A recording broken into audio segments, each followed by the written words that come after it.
6h37, le secteur automobile tire la sonnette d'alarme, de plus en plus de contraintes et de moins en moins d'aides. Avec un déficit que le gouvernement veut ramener à 5% dès l'an prochain, les économies s'annoncent drastiques. Et ça pourrait passer par la réduction du bonus à l'achat d'une voiture électrique, mais aussi la hausse du malus CO2.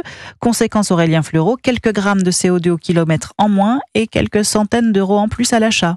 Les voitures neuves se vendent de moins en moins et elles risquent d'être encore plus chères. Luc Châtel, président de la plateforme automobile qui rassemble les grands groupes du secteur, alerte sur les conséquences. Ça veut dire que plus d'un véhicule sur deux en France serait touché par le malus. Toutes les Clio, toutes les 208. Et moi, j'ai entendu le Premier ministre expliquer qu'il n'augmenterait pas les impôts des gens qui travaillent.